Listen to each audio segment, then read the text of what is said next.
What's going on, everybody? Welcome back to the Forbidden Land podcast. This episode is going to be freaky deaky. How to say freaky deaky in Chinese is what I would say. We got a short doc, so I don't know how long this episode's going to be. But we got some political stuff that happened, and I say some. Got a lot of political stuff that's happened. We've upped the budget on this podcast, so we still got this side cam over here, like we did last week. But we have something new now. Also, look at this cryptid in the bottom. Right here. It looks... this is Linus Tech Tips.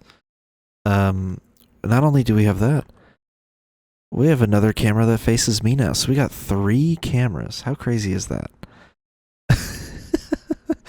But yeah, so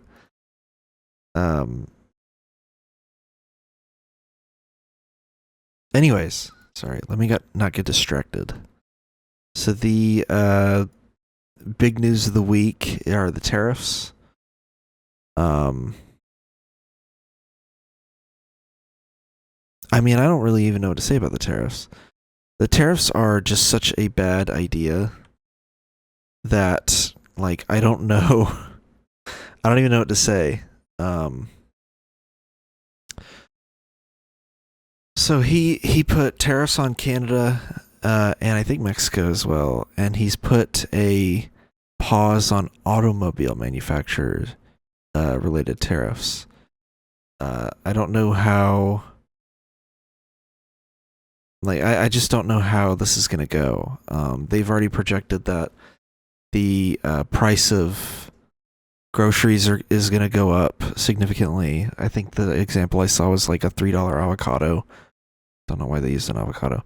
But a $3 avocado would end up costing $3.75.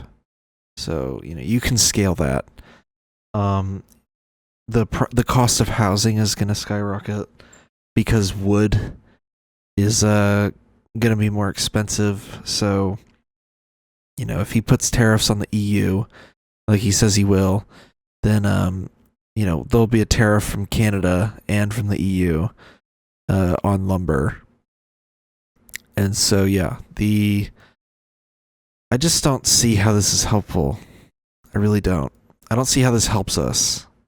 Like a trade war?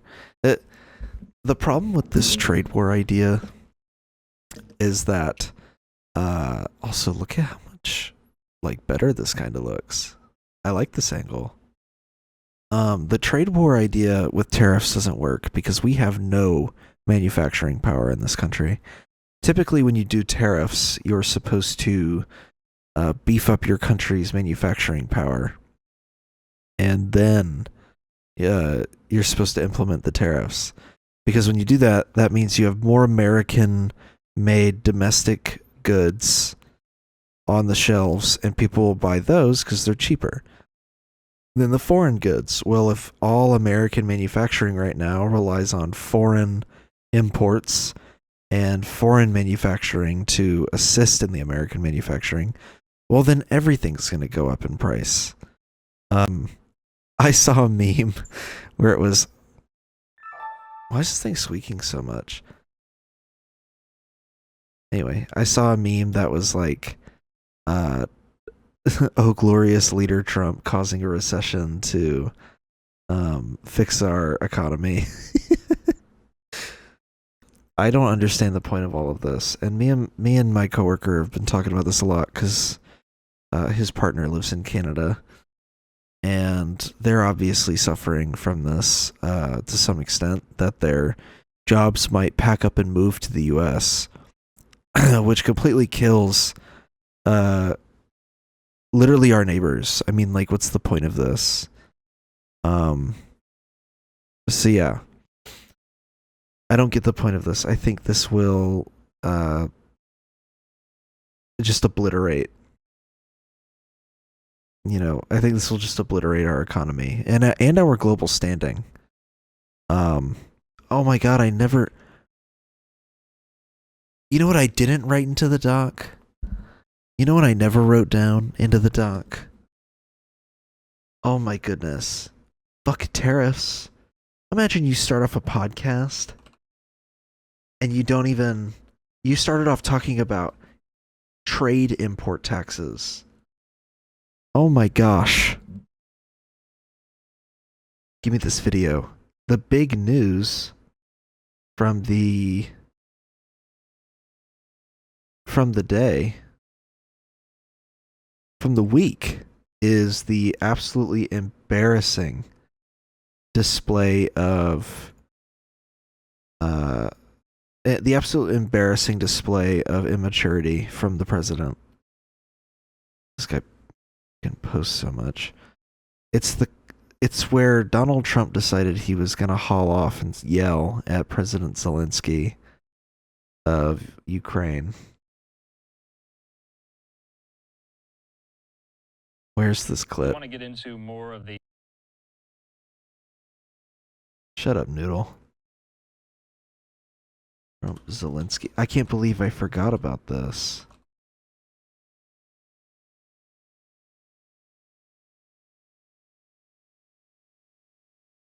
What's your message for them? Well, if people, and he didn't exchange prisoners. We signed the exchange of prisoners, but he didn't do it. Conscripts to the front lines because you have man. What? Where does it start? On 2014. I'd be so tough. Here we go. This shit's insane. You're never going to get a deal that way, so that's the way it goes. All right, one more question. Hey, I will respond to this. So look, for 4 years in the United States of America, we had a president who stood up at press conferences and talked tough about Vladimir Putin, and then Putin invaded Ukraine and destroyed a significant chunk of the country. The path to peace and the path to prosperity is maybe engaging in diplomacy. We tried the pathway of Joe Biden of thumping our chest and pretending that the President of the United States' words mattered more than the President of the United States' actions. What makes America a good country is America engaging in diplomacy. That's what President Trump is doing. Can I ask you? Sure. Yeah? Yeah. Okay. So he occupied our parts, big parts of Ukraine, part of East and Crimea. So he occupied it on 2014. So during a lot of years, so I'm not speaking about just Biden, but those time was Obama, then President Obama, then President Trump, then President Biden, now the President Trump, and God bless, now President Trump will stop him. But during 2014, nobody stopped him. He just occupied and took. He killed people. You know what the contact line? 2015. I don't understand this moment where he tries to correct the Ukrainian president and be like, no, that happened in 2015. And everybody in the room is like, no. Like, yeah, it was going on during 2015, but it was started in 2014. I remember the invasion of Crimea because I was in middle school and we watched it on the student news. Like, we heard about it. It was a major event. It was a world superpower invading an Eastern European country that used to be part of the Soviet Union. So I do remember this. It was 2014. 2014 and 2015. 2014. Yeah. So I was not here. Yeah, but That's exactly right. Yes, but God, it's like an old person. Dude, he's not... I mean, he is old. But it's like when your grandparents just aren't fucking listening. God, do you ever get that when you're talking to your elderly family members and they're just not listening to a word you're saying? You go, yeah, so, I went to the gas station and I got gas because when I was driving over to this place, I was almost out of gas. And then they go, oh, well, if you're almost out of gas, I would hope you stopped at a gas station. Like, they tune in like halfway through what you're saying. Then they go, when you're almost out of, and then they start like lecturing you. It's like that. Bro goes, well, I wasn't here. It's like he just said the list of every president that has been in office since the invasion of Crimea. Obama was in office during the invasion of Crimea. So Sometimes I forget that Trump became the president after Obama. Seems like so long ago. I also forget that, you know, there was a Biden administration. I forget that sometimes.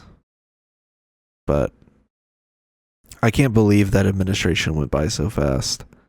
For me, it felt like it went by pretty fast. But that's what happens when you don't do anything. So During 2014 till 2022, yeah, the situation the same. The people are been dying on the contact line. Nobody stopped him. You know that we had conversations with him, a lot of conversation, my bilateral conversation, and we signed with him, me, like a new president. In 2019, I signed with him the deal. I signed with him, Macron and Merkel, we signed ceasefire. Ceasefire. All of them told me that he will never go. We signed him with gas contract. Gas contract. Yes, but after that, he broken this ceasefire. He killed our people and he didn't exchange prisoners. We signed the exchange of prisoners, but he didn't do it. What kind of diplomacy, JD, you are speaking about? What do you mean? I'm talking about. I just noticed how Trump looks at him. Like, looks at JD Vance kind of like well, you decided to open your fucking mouth. So, go ahead and answer his question, I guess. What do you mean? I'm talking about the kind of diplomacy that's going to end the destruction of your country. Yes, but if you Mr. President, with respect, I think it's disrespectful for you to come into the Oval Office and try to litigate this in front of the American media. Right now, you guys are going around and forcing conscripts to the front lines because you have manpower problems. You should be thanking the president for trying to bring an end to this conflict. Have you ever been to Ukraine that you say what problems we have? I have been to. Come once. I've actually watched and seen the stories, and I know what happened. Have you ever been to Ukraine to see the actual problems that we have? I've seen things. Oh my gosh, dude. Oh, this is so embarrassing to watch. This is this is like the kind of meeting that happens behind closed doors. They hash this out beforehand in this way, and then afterwards, you know, they go on TV and they go over what they've discussed and agreed on. Is you bring So usually you don't see this them on a part. propaganda tour, Mr. President. Do you disagree that you've had problems bringing people into your military? We have And do you think that it's I will respectful answer. to come to the Oval Office I of the will United answer. States of America and attack the administration that is trying to prevent the destruction of your country? A lot of questions. Let's start from the beginning. Sure. First of all, during the war, everybody has problems. Even you, but you have nice ocean and don't feel now, but you will feel it in the future. This is the comment that pisses off Trump. And I don't really know why this comment pisses him off. Like, I'm still trying to figure out why this comment makes him mad. bless. You don't know that. God bless. You don't God know bless. that. You will not have gotta- a war. Don't tell us what we're going to feel. We're trying to solve a problem. Don't tell us what we're going to feel. I'm not telling you. Because I'm you're in no answering on this position to question. dictate that. That's Remember exactly what this. you're doing. I'm not You're dictating. in no position to dictate what we're going to feel. You We're will- going to feel very you will good. Feel influence. We're going to feel very I'm good and telling very you, strong. You will feel influence. You're right now not in a very good position. You've allowed From the yourself very- to be in a from very the bad position, beginning and of he the happens war. to be right about From the it. very beginning of the war. You're not Mr. in a Brown, good position. I You don't was have in the a- cards right now. With us, you start having not playing cards. cards. But right now, you I'm don't. very Yeah, you're playing serious, cards. Mr. President. You're I'm playing very cards. serious. You're I'm gambling the with the president lives in of war. millions of people. You think- You're gambling with World War do you- III. what do you You're think about? gambling with What do you World think War about? III.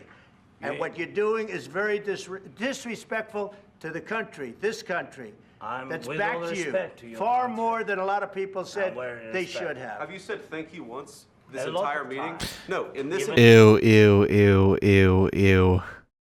I hate that part when he goes, "Have you even said thank you once during this entire meeting?" Oh my god.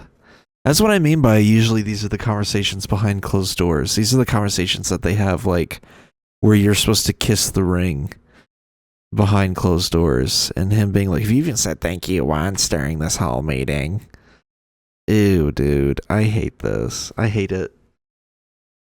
We're not gonna watch the whole video, obviously, but like I wanted to at least watch the big blow up part because they ended up canceling the press conference after this, and then they halted all of Ukraine's aid for the war, and then they basically during the joint session of Congress speech, the State of the Union, Zelensky apparently mailed him a letter or some dumb shit like that, being like, "I'm so sorry, please send us money." Like, come on.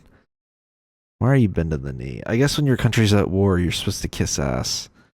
But it's like, the only way this war is going to end is if Trump strangles a deal out of Ukraine where Russia gets to have all access pass to whatever fucking natural resources Ukraine has that, you know, that basically Ukraine loses in this regardless.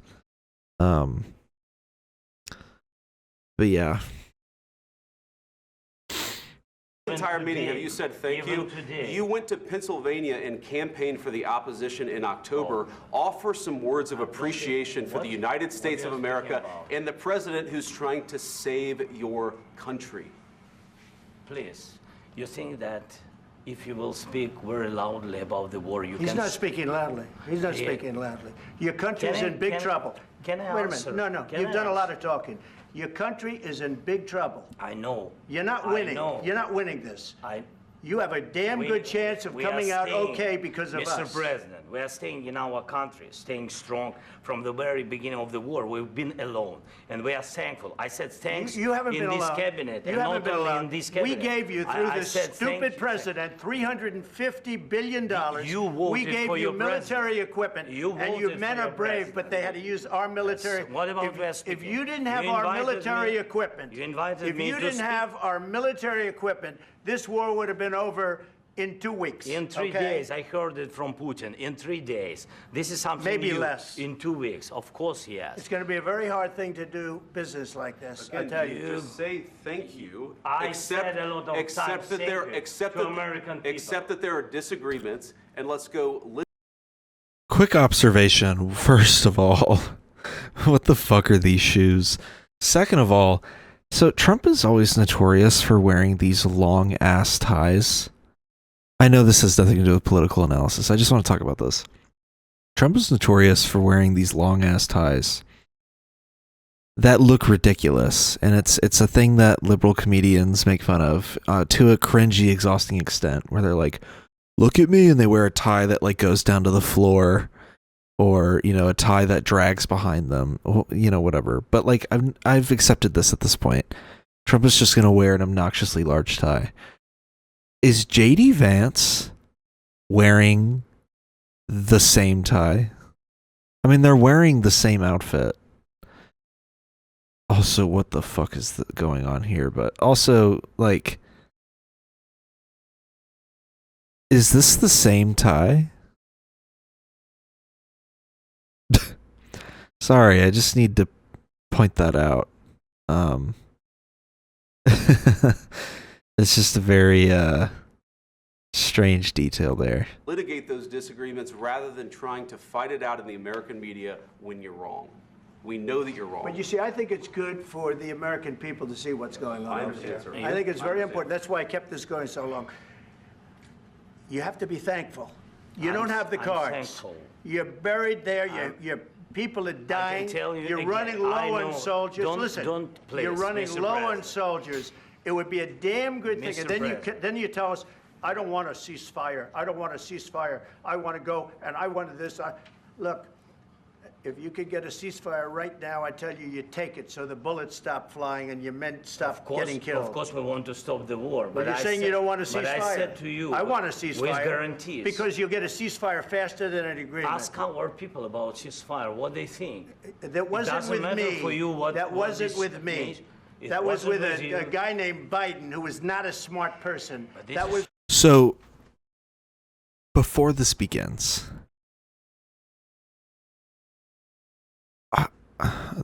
dude, the garage door is creaking so bad. There's a really bad windstorm happening right now. We've been having apocalyptic weather for the last like 2 months now. I'm not even surprised at this rate. The ceasefire deal that Zelensky has been accused of saying he doesn't want. He didn't say he wanted a ceasefire. He said he wanted a ceasefire with security guarantees, meaning that the U.S. can guarantee that Russia will not reinvade. Because apparently he was in a ceasefire agreement with Russia before, and Russia violated that agreement. So that's all he's asking for in this meeting, which I don't think is unreasonable. He literally just modified it to say, I hope that the ceasefire deal comes with guarantees. This clip comes after like all the media in the room are like chastising him and attacking him during the whole thing. Like one of them even went, "Where's your suit? Where's your suit, Mr. President?" He's a wartime president. You know how fake and phony that would look if he showed up in a suit?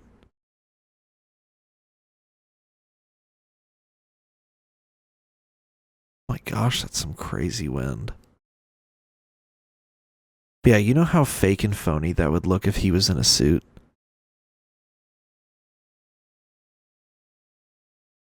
Oh my gosh. Dude, that wind is crazy. Anyways, as I was saying, I'm prefacing the clip because this is where Trump just goes on this tangent where I had to like literally stop what I was doing and go, whoa. Like this is crazy. About ceasefire, what they think. That wasn't doesn't with matter me. for you what- That what wasn't this with me. means. It That was wasn't with with you. a guy named Biden who was not a smart person. But this That is was your, with, this that was is with your Obama. president. It was your president. Excuse me. That was with Obama, who gave you sheets, and I gave you javelins. Yes. I gave you the javelins to take out all those tanks. Obama gave you sheets. In fact, the statement is Obama gave sheets and Trump gave javelins. You got to be more thankful, because let me tell you, you don't have the cards. With us, you have the cards. But without us, you don't have any cards. One more question to Mr. Vice President. I'm sorry, here. It's going to be a tough deal to make, Um, because the attitudes have to change. what if Russia breaks ceasefire? What if Russia breaks peace talks? What do you do then? I understand that it's a heated conversation right now. What are you but saying? He's wearing the same tie. That obnoxiously long ass tie. what if She's asking, Russia- what if Putin Russia breaks the ceasefire? for What the- if anything? What if a bomb drops on your head right now? But they have Okay? broken What if they ceasefire. broke it? I don't know. They broke it with Biden because Biden, they didn't respect him. They didn't respect Obama. They Here he respect goes. me. But all- Let me tell you, Putin went through a hell of a lot with me. He went through a phony witch hunt where they used him and Russia. Here we go. Here we go. Here we go. Here we go. Here's the rant. Here's the rant. Through a hell of a lot with me. He went through a phony witch hunt where they used him and Russia. Russia. You ever hear of that deal? That was a phony Hunter Biden, Joe Biden scam. Hillary Clinton, Shifty Adam Schiff. It was a Democrat scam. And he had to go through that. And he did go through it. We didn't end up in a war. And he went through it. He was accused of all that stuff. He had nothing to do with it. It came out of Hunter Biden's bathroom. It came out of Hunter Biden's bedroom. It was disgusting. And then they said, oh, the laptop from hell was made by Russia, the 51 agents. The whole thing was a scam. And he had to put up with that. He was being accused of all that stuff. All I can say is this. He might have broken deals with Obama and Bush, and he might have broken them with Biden. He did, maybe. Maybe he didn't. I don't know what happened. But he didn't break them with me. He wants to make a deal. I don't know if you can make a deal. The problem is I've empowered you to be a tough guy. And I don't think you'd be a tough guy without the United States. And your people are very brave. But you're either going to make a deal or we're out. And if we're out, you'll fight it out. I don't think it's going to be pretty, but you'll fight it out. But you don't have the cards. But once we sign that deal, you're in a much better position. But you're not acting at all thankful. And that's not a nice thing. I'll be honest, that's not a nice thing. All right, I think we've seen enough. What do you think? Huh? This is going to be great television, I will say that. All right. We'll see what we can do Bro is not amused at all. about putting it together. Because this is all a joke to Trump. War is a joke to Americans.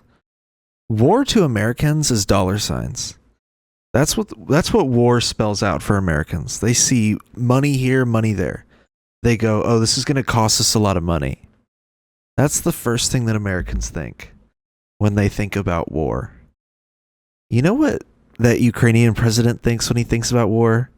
All of the dead people that have been killed by Russia during this invasion. It's all a joke to Trump. Trump goes, oh, the collapse of the ceasefire agreement. This whole disagreement we've had publicly on television. Oh, it makes it for some great TV. And Vance is over there like, that's so funny, Mr. Trump. And then Zelensky's sitting there like this.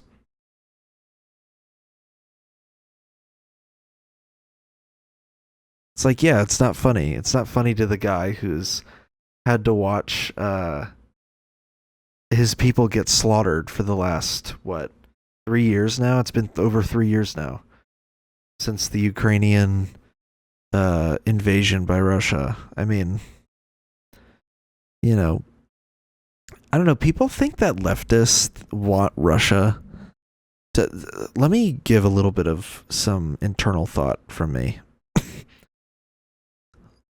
Liberals with the Ukrainian flag in their name think that leftists want Russia to take Ukraine. And I don't know where this narrative came from. I really don't. I've always been in support of Ukraine. I don't understand the issue that liberals have with leftists on the issue of Ukraine. And I've recently come across where someone said something like, Trump is corrupt. We don't want him working with those Russian commie bastards. And I think liberals are just genuinely stuck in this brain-broken mindset where they forget that the Soviet Union fell and that Russia is what America would look like by the end of this Trump president's second term. By the end of the second term, America will look a lot more like what Russia does now. And it's an authoritarian, undemocratic, hyper-capitalist society. That is what Russia is. It's not communist or any of that. And so I think liberals think oh, leftists are all communists. And why is this thing squeaky, man? It's brand new. They're like, oh, leftists are all communist. So they love Russia. I think that's why they think that. That's really weird, isn't it? Isn't that weird? Anyways, that's just my little food for thought moment, Hope you're enjoying the episode. If you want to support us, you can go over to patreon.com/forbiddenlandpod. You can subscribe for $10 a month to get bonus content.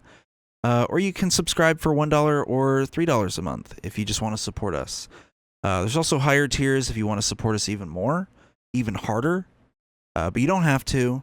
So head on over to patreon.com/forbiddenlandpod. And for $10 a month, you can get the bonus episodes and even bonus content like the outtakes for this little segment. So thanks for supporting us and thanks for listening. So let's check in. What's going on, everybody? We need a palate cleanser. What's in my dock? Oh man, it's just all Trump stuff. Well, look at this. There's some highlights from the Trump speech. You know what I'm saying? Some highlights from the Trump speech that I have not looked at yet. I haven't watched the full State of the Union address that he gave, because that's what I'm going to call it. That's basically what it was. There's some highlights here, like this is the longest speech a president has given in 61 years. I thought that was interesting. The golden age of America has only just begun. More like the golden age of China is about to begin.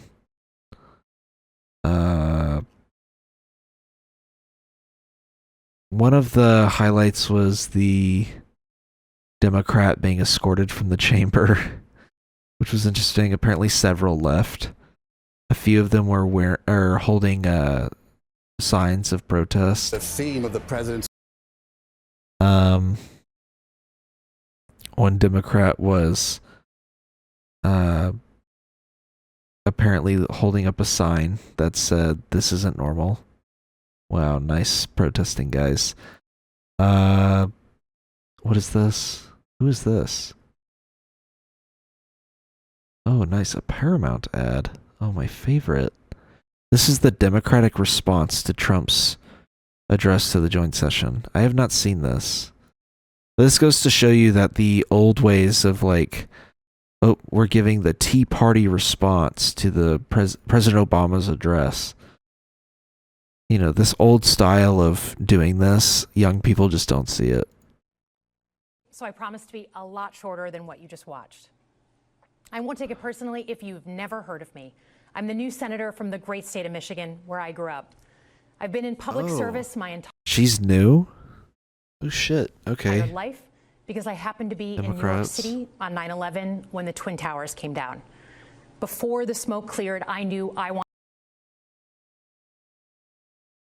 What is this even about?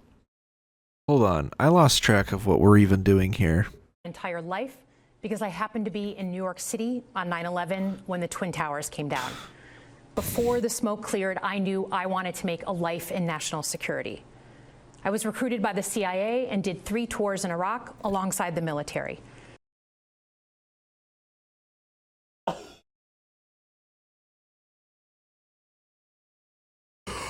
What?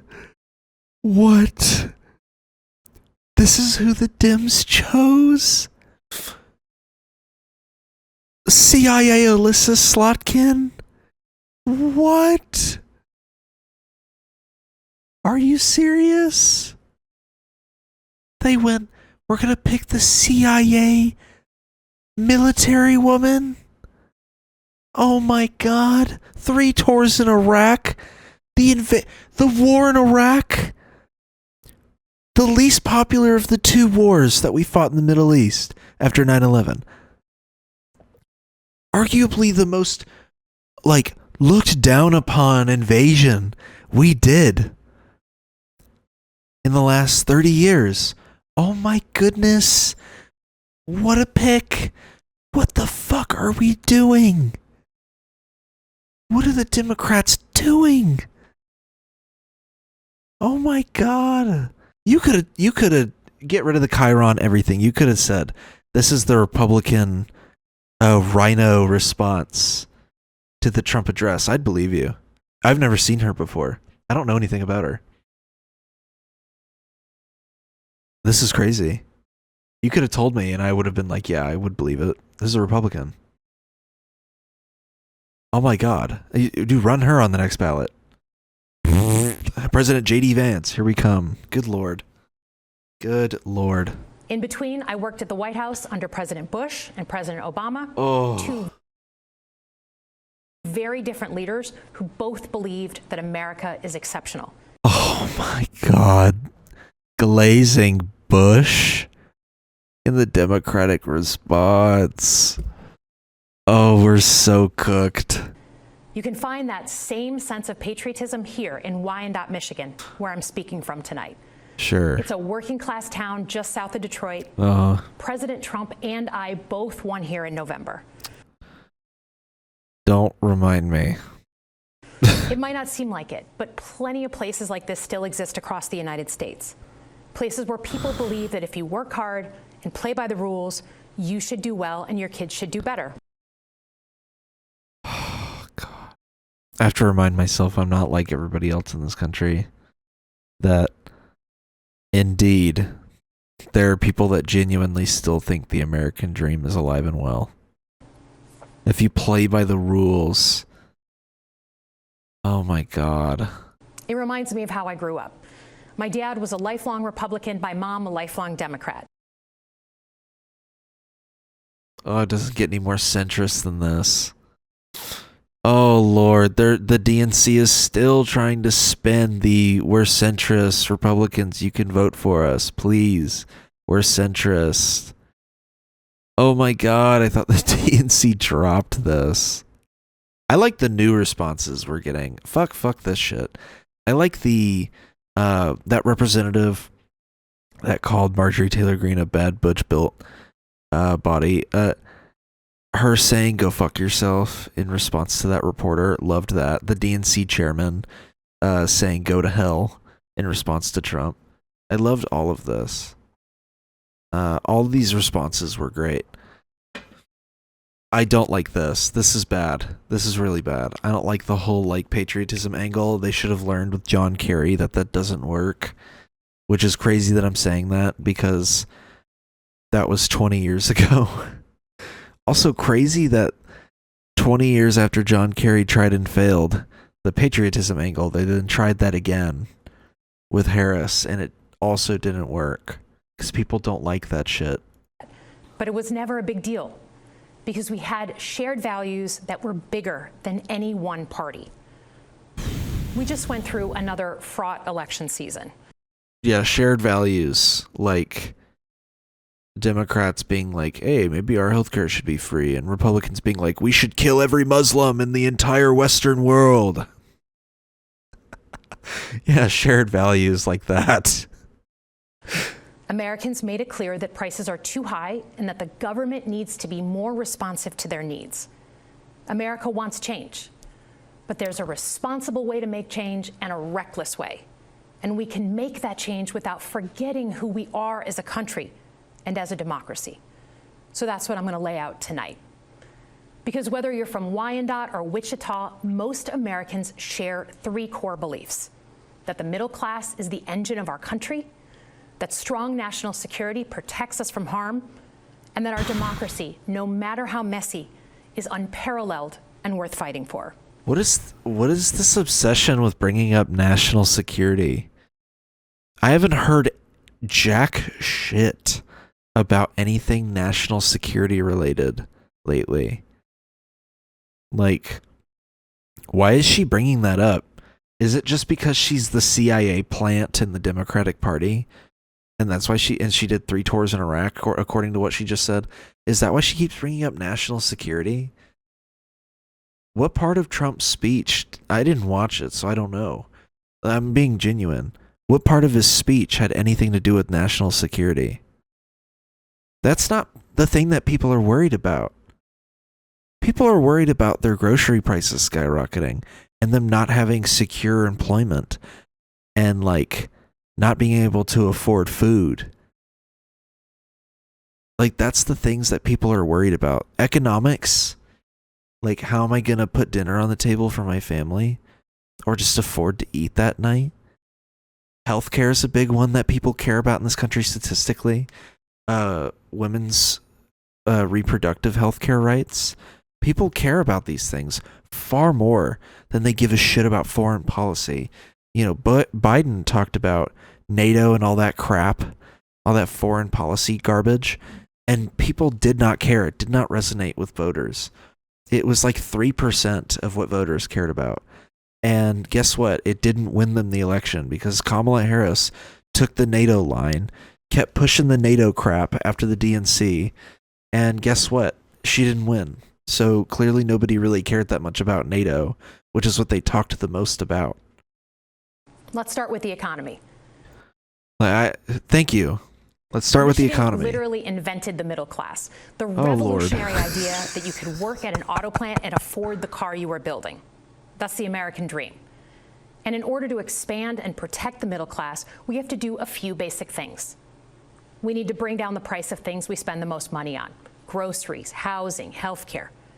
We need to make more things in America with good-paying union jobs and bring our supply chains back home from places like China. Hey, don't bring up healthcare if you're a Democrat. The DNC might murder you on the spot. We need to give American businesses the certainty they need to invest and create the jobs of the future. And we need a tax system that's fair for people who don't happen to make $1 billion. Look, the president talked a big game on the economy, but it's always important to read the fine print. So, do his plans actually help Americans get ahead? Not even close. Wow. Oh, surprised. Didn't think she was going to say that. I'm done watching this. This is pissing me off. I'm so over it. I'm so over it. I'm so over the polite politics shit. I literally said to someone the other day, the only way Trump would ever get impeached is if he took a Trump loyalist, a Republican congressman that everyone loved, took him on TV, and then murdered him in front of everybody. It's the only way he'd get impeached, and it'd be by a slim margin. Dude, Trump could go on national TV and go, what do y'all think about that effing N-word, Obama? Like, he could literally say something as foul and deranged like that, and his approval rating would jump up to like 60%. Like, Democrats, please drop the shtick. I beg. I plead. Look at me.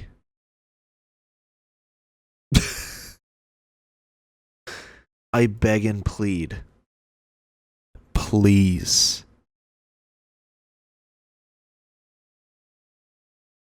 Please. Drop the act and just start going the other route. Start dropping the go fuck yourselves. Do all that. Dude, I know this was a different time. I know that the politics were different. The two sides were different. When Andrew Jackson whipped the Democratic Party into shape, you know, Andrew Jackson did the Trail of Tears, was horrible to the Native Americans. The Democrats at that time were the pro-slavery, conservative, like, you try to take away our slaves, we'll secede type of party. Jackson whipped that party so hard that they had like multiple successful elections after that. And they all were in line with Jackson's views. All of them. So how come we can't do that with the Democratic Party now? Like, just start going brutal with it. Hey, what do you think about Trump saying this? He can eat my ass.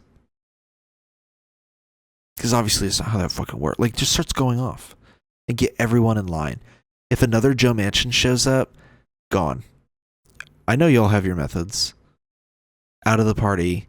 Can't run for another election ever again. You pour like millions of dollars into primarying him in the next election.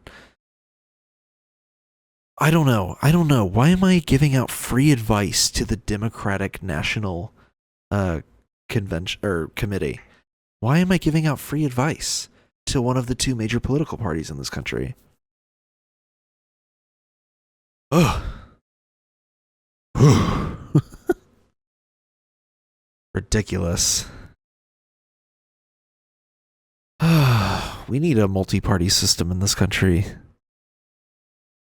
You know, imagine if we had the Republicans, the Democrats, the PSL,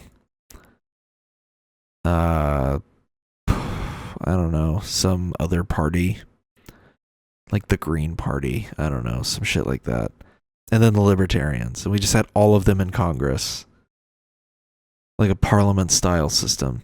That'd be so sick. That'd be so sick. Anyways. What a, like, watery response. I don't even know what to say.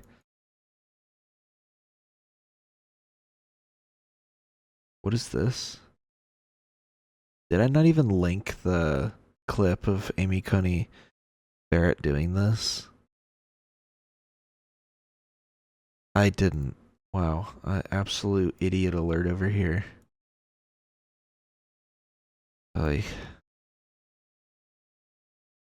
I'm sure it's going to be the top clip. It sure is.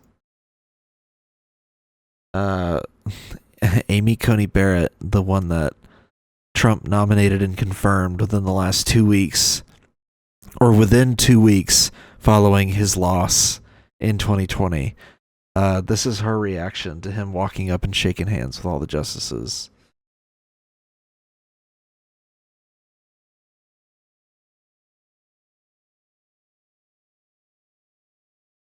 She clearly doesn't like him. There's another clip where she just refuses to clap for something that he says. And in addition to that, the Supreme Court ruled 5-4, rejecting Trump's request to keep billions in foreign aid frozen. So basically they wanted to freeze the USAID funding. They wanted to freeze it. And that is congressionally allocated funding, and legally you have to abide by the congressionally allocated funds. It is a function of the executive branch, and it's constitutionally protected that you must do with the funds allocated what they have been allocated for. And the Supreme Court ruled 5-4 that they must uphold that. I believe it was Roberts and Barrett that joined the 3 liberal justices in the decision. So, interesting win. Pretty good. Kind of alarming how close that vote was, but because oh my god, if they had overruled this and allowed them to, dude, it would have unraveled the government overnight. Like, I don't think you guys understand how close we are to the government completely falling apart. I have a bonus clip to show. So last week I talked about H3, a matter of law.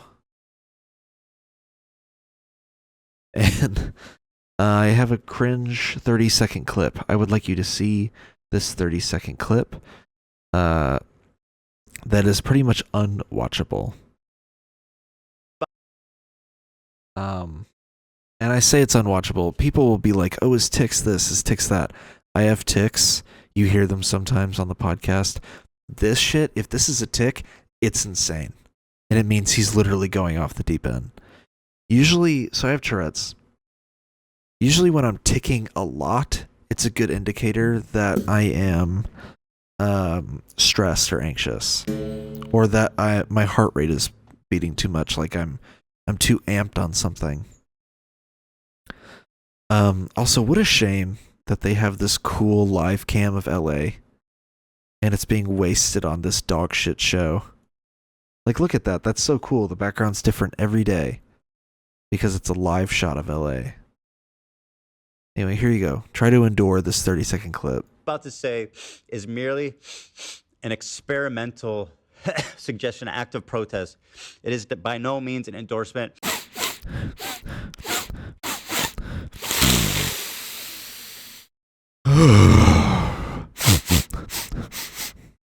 for violence, nor do I want anyone to do any act of violence. It's purely a thought experiment. I just want to make that as clear as possible. My thought experiment is if somebody on Twitch says someone should blah, blah, blah, Dan Clancy, would they get banned for 1 day? Is that just a 1-day ban? About to. He's trying to make the argument that if someone said someone should kill the CEO of Twitch, should they be banned for 1 day? Which is hilarious because he's referring to Hassan saying that Mike Johnson should get.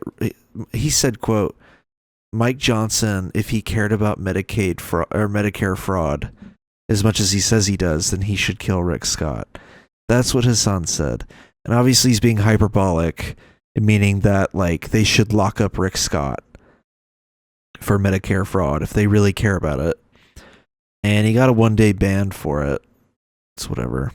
He even admitted he should have used different language to describe the situation. But instead of, Ethan basically takes the position of, oh, the poor, Medicare fraudster. Oh, what a shame. The guy that got a $10 million severance package and got a $300 plus million value in stocks and stock buybacks. Oh, what a poor guy. The ban should have been longer. This is the same guy that said that someone should go and bleep the NRA convention in Texas 3 years ago. He also said that if there was another Holocaust, that Ben Shapiro should be the first one up. He also said, are those the only two where he calls for death? Maybe? I can't remember off the top of my head. It's been too long, but those are just to name a couple. It's just a little hypocritical for him to be crying about an issue such as this. But I wanted you to see how much he coughs and sniffs, mostly sniffs in that clip. Like, I've done it a few times, but man, the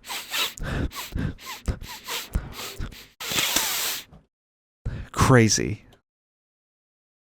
Anyways, where's my water bottle? Did I not bring it in here? I don't see it. That's weird. I don't know where I put my water.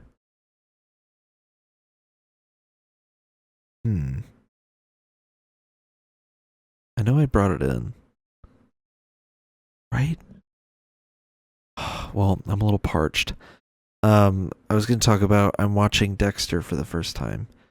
I had never watched Dexter before. I'm watching Dexter now. I started about 3-ish weeks ago, probably longer ago than that, probably more like 4 weeks ago. I am now on season 8, episode 10. So I'm almost done with the original series. And then after that, I'm going to start watching Dexter New Blood. Then after that, I'm going to watch Original Sin. And then after that, I'm going to watch Dexter Resurrection when it comes out in the summer. Excuse me. Dexter is pretty good. I like it. However, I will say I do enjoy the older seasons more. I think shows like that suffer from like we gotta up the ante every time. I do like the new scenarios. Good lord. Squeaky. I do like the new scenarios that they've been putting Dexter in. Those have been pretty entertaining to watch. But I don't like that they keep upping the stakes every season. Like I think season 6 was pushing it with the Doomsday stuff, but it was still pretty interesting. Season 7, what even happened in season 7? I think that's where him and that like Ukrainian guy, him and that Ukrainian guy are like fighting off the mob or whatever. That one was weird too. Season 6 was where it was starting to push it. Season 7, it definitely brought it a little far, but I do like the Maria LaGuardia parts at the end. And then the 8th season is where it's like, all right, this is like some superhero dumb shit with the psychiatrist and the code and all that. Not a fan. I feel like the rules of him sneaking around and everything have just kind of gone out the window. Like, bro doesn't even need to sneak around anymore. Like, no one even questions his whereabouts. And the police don't really do much in this season. Like, the Miami Metro Homicide Division don't really have much screen time in this season. I think season 5 is where it like caps off. Like season 5 is the last like really good season. Because he still has to like sneak around and all that stuff. So it's like season 1 and 2 are pretty good. I like Dokes. I really like Dokes. I'm really sad how they like dealt with his character by the end of the second season. Third and fourth season were really interesting, and the Trinity killer stuff. The Miguel Prada stuff was fun because it's like, okay, he finally reveals to a guy that he's a serial killer, and I thought that storyline was cool. The Trinity killer season is so tragic. What a tragedy that is. Any of the seasons with Rita, like, man. The fifth season with Lumen, I did like that. I liked the fifth season with Lumen. The sixth season is still good. I like the Doomsday stuff, and I like the little reveal that they have in the middle of the season. The seventh season is okay. I think the Maria stuff should have been the whole season, like the second season was. I think it should have been like that, where they reopen the investigation and Dexter has to figure out a way to cover it up. I would have preferred that. The eighth season so far, it's kind of dragging right now. All the Hannah McKay stuff and everything. It's ever since Hannah McKay came back in this season, it's been dragging. There's been like 3 episodes so far where I'm like, this could have been 1 episode. But overall, I do like the show. I'm almost done with it. Am I on episode 10 or 11? I'm on episode 11 of the 8th season. So I'm almost done. By the time you watch this, I will be done, I believe. Maybe? Actually, I don't know. I do go out of town when this episode comes out, so this will be coming out while I'm getting ready to leave the house, so yeah. I'll give updates when I'm done watching the whole original show. And by the time the next episode comes out, I probably will have already started New Blood. Especially since or no, I won't get my Sunday. Oh. So I don't know. I don't know when I'm gonna watch New Blood. Alright. What an episode. I want to do more of that. I want to talk more about shows I'm watching, what I like about them. I want to talk more about myself and less about the federal government collapsing as we speak. And yeah. Alright. Thanks for watching. I feel like I should have a fun fact this week. I've been watching this channel called Resyndicated. They give like presidential facts. And I was going to use a fact from them, but then I was like, let me not steal from them. So go watch Resyndicated after this. I don't know if I even have a fact. Yeah. I got nothing for right now. Oh. I have a fun one. So we were loading something onto someone's car and I was like, wow, it's like an assembly line. Call me Ford because I'm about to open up a company town in South America. And then that led into me explaining that Henry Ford used to have a company town in South America where he would pay his employees, who were basically slaves, in like $4 so they couldn't stop working for him because they were too poor to stop working for him. And then that led me into talking about banana republics which are like countries that Chiquita have lobbied the government into invading so they can seize production over all of the banana manufacturing and planting and whatnot in those countries. The from farm to grocery store pipeline. All for those profits, baby. Anyways, thanks for watching. Go listen to us on streaming services. If you enjoyed this and you want to support us, go to patreon.com/forbiddenlandpod and get some bonus content. Thanks for watching. I really appreciate it. And from my 3-cam setup, from my triple cam setup, I bid you farewell. And thanks for tuning in. All right. Peace.